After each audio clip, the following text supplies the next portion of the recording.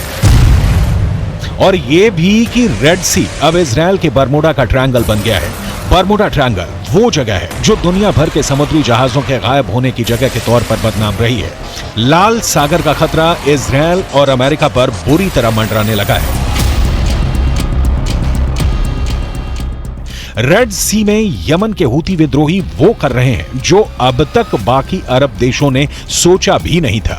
लेकिन इनमें सबसे बड़ा पेंच यह है कि इजरायल ने इनकार कर दिया है कि उसका इस शिप से कोई लेना देना भी है।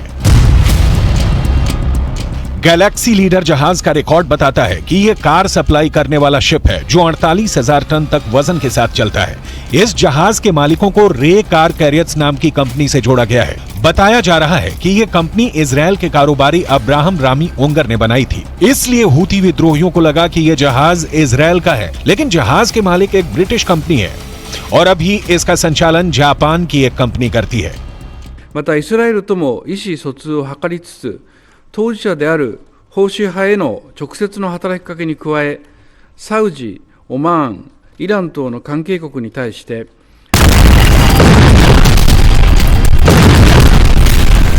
इसका मतलब साफ है, इजराइल और फिलिस्तीन के बीच चल रहे युद्ध में अब सिर्फ अमेरिका, ईरान और अरब देश ही नहीं बल्कि यूरोप से लेकर जापान तक फंस सकते हैं। इस युद्ध का दायरा और बढ़ सकता है। जैसा कि शुरुआत से खतरा बताया जा रहा है, गैलेक्सी लीडर के क्रू मेंबर्स में कई देशों के लोग शामिल हैं। इसमें बुल्गारिया से लेकर फिलीपींस, मैक्सिको और यूक्रेन के कर्मचारी भी हैं और इस वक्त ये सभी हूती विद्रोहियों के कब्जे में हैं। इजराइल के प्रधानमंत्री नेतन्याहू भी दावा कर चुके हैं कि इस जहाज के स्टाफ में कोई भी इजरायली नहीं है। हालांकि यमन, जो इस वक्त गाजा में चल रही बमबारी को लेकर बहुत गुस्से में है और जहां रोजाना इजराइल के खिलाफ हजारों लोग प्रदर्शन कर रहे हैं, वहां बैठी हूती सरकार का दावा है कि उसने इजरायली शिप को ही कब्जे में ले लिया है और इजराइल अब सिर्फ डर की वजह से पीछे हट रहा है।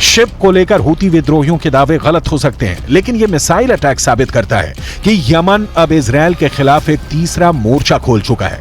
यमन से फायर की जा रही मिसाइल और ड्रोन दक्षिणी इजराइल को टारगेट कर रहे हैं। सवाल है, क्या अब यमन होगा इजराइल का अगला टारगेट? क्या इजराइल अब यमन में भी गाजा जैसा ऑपरेशन चलाएगा और हमास के बाद यमन के हूती विद्रोहियों पर इजराइल की सेना टूट पड़ेगी? कुल मिलाकर इस वक्त रेड सी की मिस्ट्री इजराइल और अमेरिका के लिए बरमुडा ट्रायंगल वाला खतरा बन चुकी है। इजराइल दावा कर रहा है कि गैलेक्सी लीडर को ईरान की शह पर ही अगवा किया गया है और ईरान ही इस हाईजैक का मास्टरमाइंड है।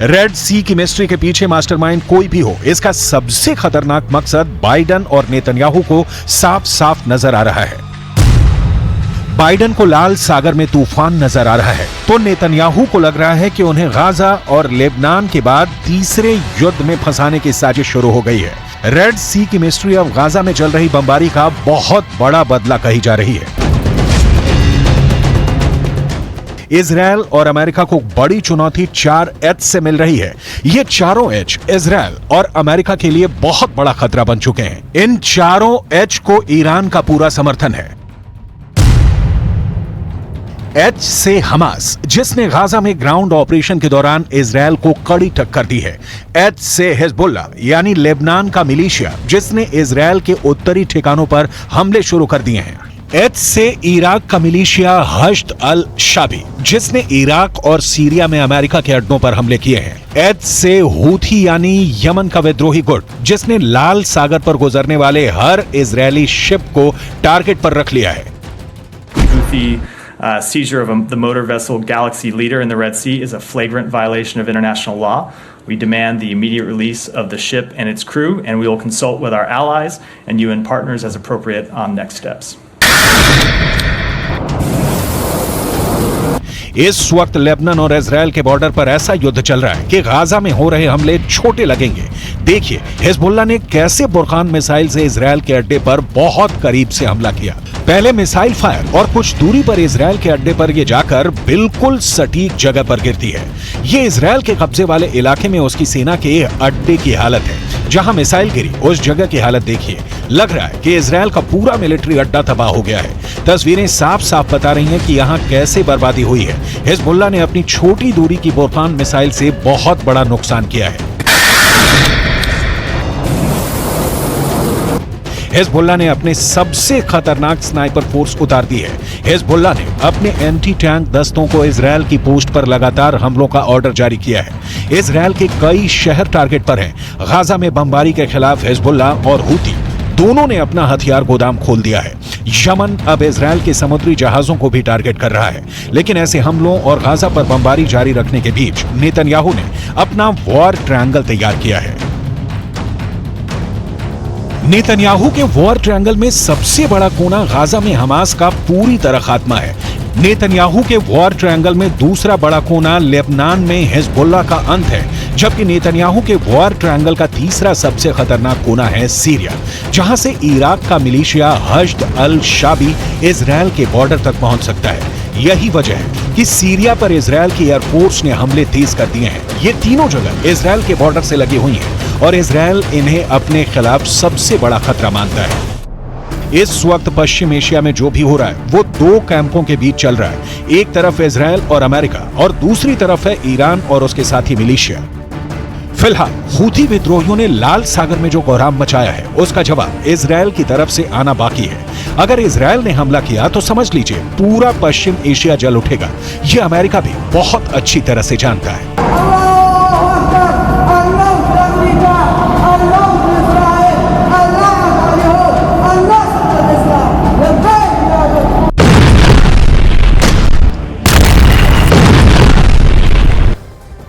इजरायल खुद पर हुए अत्याचार को ना कभी भूलता है और ना ही दुनिया को भूलने देता है। इसलिए दुनिया की नजरों में भले ही गाजा के अंदर सीज फायर चल रहा है, लेकिन इजरायल की सेना चुप नहीं बैठी है। अब वेस्ट बैंक के अंदर इजरायल ने बड़ी जंग छेड़ दी है।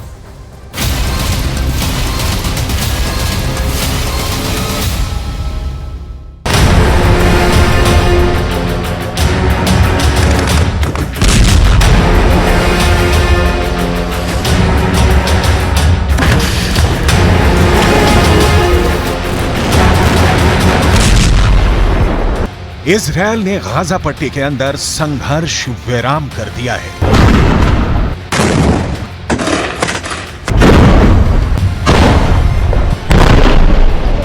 लेकिन बहुत ही रणनीतिक दृष्टि से इजरायल ने फिलिस्तीन के दूसरे हिस्से यानी कि वेस्ट बैंक पर ताबड़तोड़ हमले शुरू कर दिए हैं।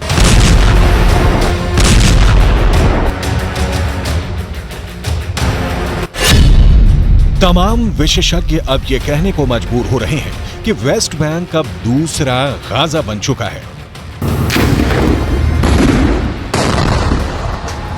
जरा इजरायल के इस नक्शे को देखिए।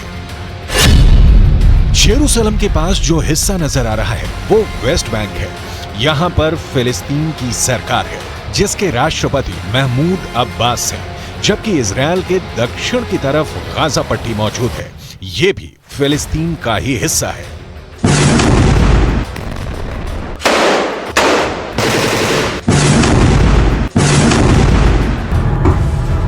साल 1948 में जब इजरायल और फिलिस्तीन का बंटवारा हुआ, उस वक्त फिलिस्तीन को गाजा पट्टी का हिस्सा इसलिए दिया गया ताकि गाजा पट्टी के माध्यम से फिलिस्तीन का संपर्क समंदर से हो सके और वो विकास की ऊंचाइयों को छू सके। लेकिन गाजा पट्टी हमास के आतंकवादियों का एक किला बन गया और इसीलिए गाजा पट्टी पर इजरायल ने अब तक की सबसे बड़ी कार्यवाही की है।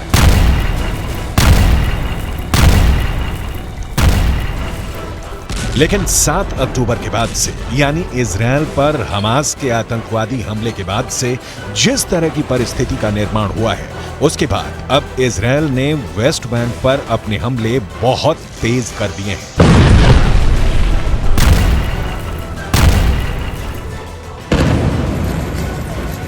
फिलिस्तीन पर रिपोर्टिंग करने वाले अंतर्राष्ट्रीय अखबारों का दावा है कि 7 अक्टूबर से अब तक फिलिस्तीन के अंदर वेस्ट बैंक वाले इलाके में 237 लोगों की मौत हो चुकी है। यानी वेस्ट बैंक के अंदर इजरायल की सेना हर दिन करीब 5 फिलिस्तीनियों को मार रही है। इसका मतलब है कि वेस्ट बैंक के अंदर हर 5 घंटे में एक फिलिस्तीनी को मारा जा रहा है।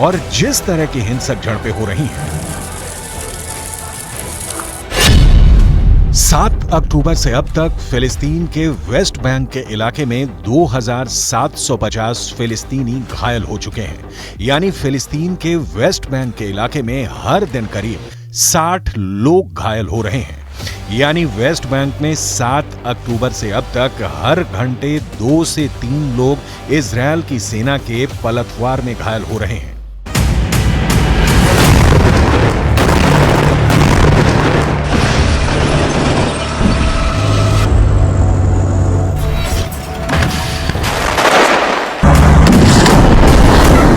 यानी अगर देखा जाए तो ये बात साफ साफ नजर आती है कि शांति काल में जितनी हिंसा गाजा पट्टी के अंदर 7 अक्टूबर से पहले हो रही थी, उतनी हिंसा अब वेस्ट बैंक के अंदर 7 अक्टूबर के बाद से लगातार हो रही है।